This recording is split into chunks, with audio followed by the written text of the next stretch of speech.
Hi, I'm Victoria Ballou, and welcome to my reading of the lunar month ahead according to the tarot. The new cycle always starts on the day of the new moon, which this time is August 27th under the sign of Virgo.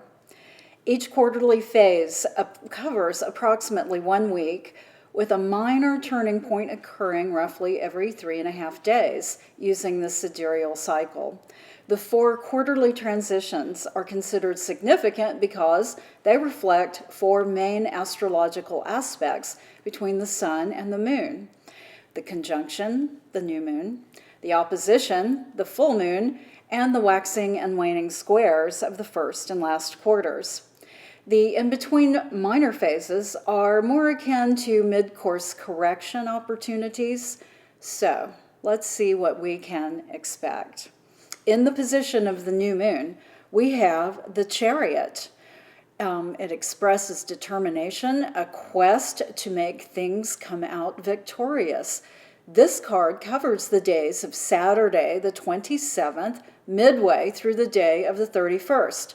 During that time, the tarot is saying the pervading attitude will be a mindset of pushing through no matter what. However, along with this single-minded attitude comes the shadow potential of delusion. And as we can see moving forward, on the remainder of August 31st through September 2nd, we have the Five of Wands, called Strife in the Thoth deck, which appears to clarify that mode of delusion. This card represents a stressful, challenging time due to controversy, most likely. Reckless action is also indicated here in a minor degree. Another 5, continuing the energy of instability, shows up in the 5 of Swords for the first quarter of the moon, September 3rd until midway on September 6th.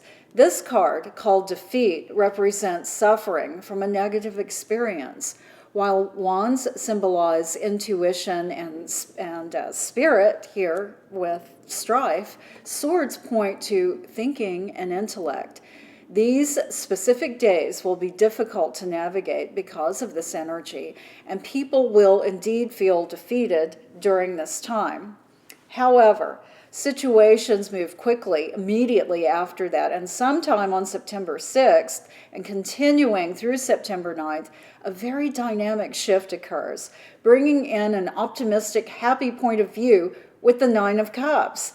This could be referencing an entirely different subject, or it could pertain to what immediately preceded it.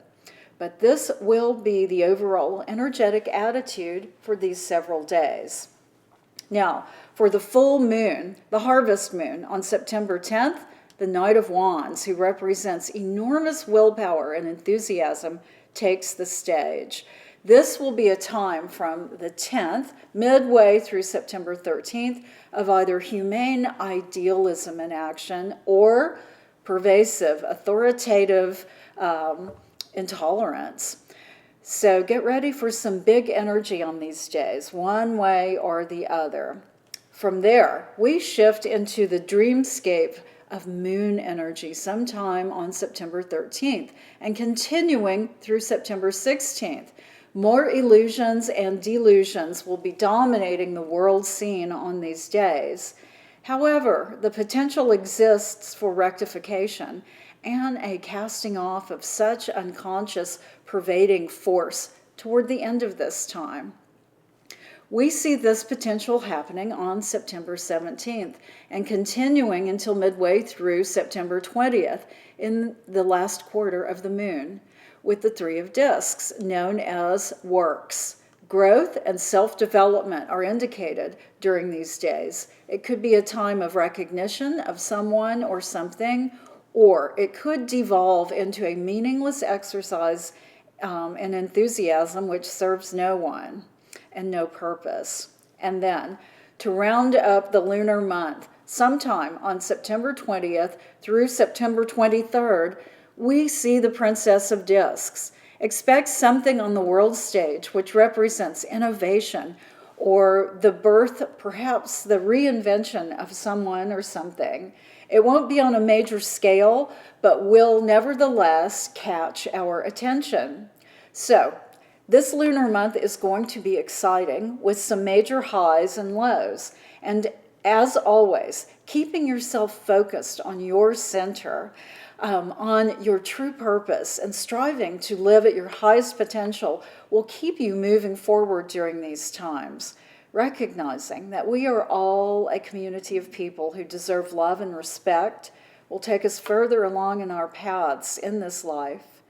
If you want to connect with such a like-minded community, I invite you to subscribe to Astrologic Magazine. It's my monthly online magazine devoted to putting ancient metaphysical science into modern practice. You can also book tarot readings and dream interpretation sessions privately with me. Details are in the comments section below, actually in the description section below. And I wish you a prosperous and healthy month ahead. Thank you for joining me.